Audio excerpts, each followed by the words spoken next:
Customizing your teams is a great way to make them more efficient and valuable for both you and your students.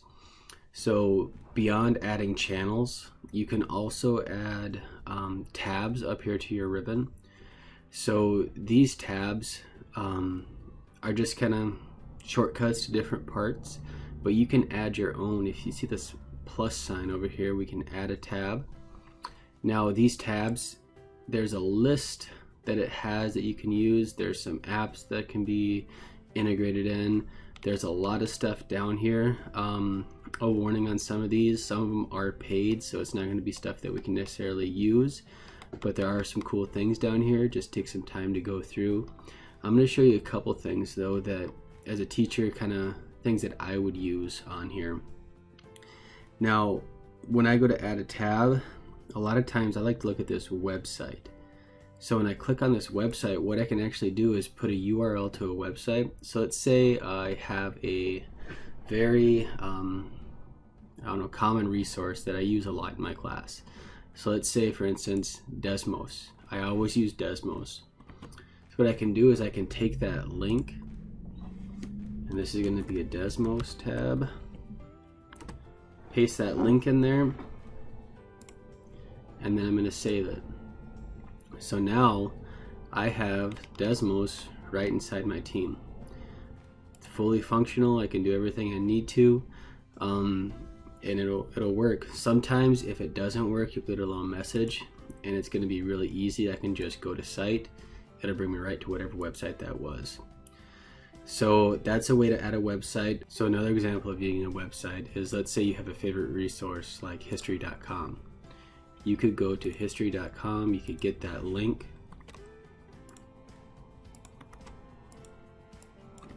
We'll call this history.com. You could save it. And now that's right there inside your team. So students wouldn't have to go out and look for that. It's right there ready for you. Another common one is, say, let's use quizzes a lot. You could actually get this link to quizzes, add it in there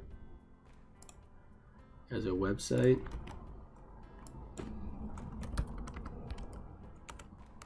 Oop.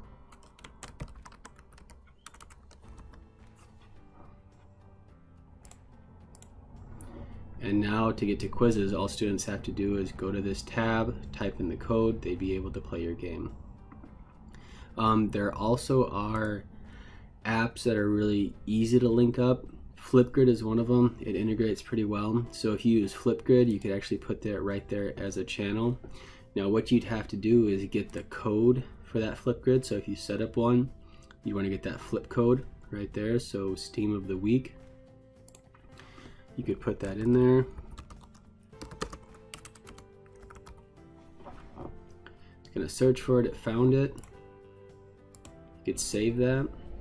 So now when you want students to go in and post on Flipgrid, they could go to that tab, they click login with Microsoft,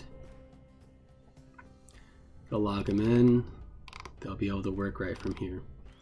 So again, this is just a great way to make things more streamlined, more efficient, and have stuff you need. Like I said, there are a bunch of other ones.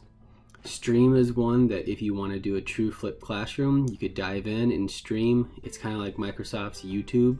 You can create playlists and all that. There's a lot of stuff in here. It's kind of to each teacher what they'd want to set up themselves.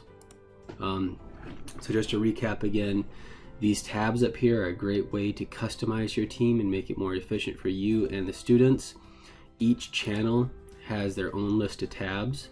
So if you have homework help and you have an outside resource, you could put that YouTube video, that YouTube channel right there. Khan Academy could go right there. There's a bunch of possibilities.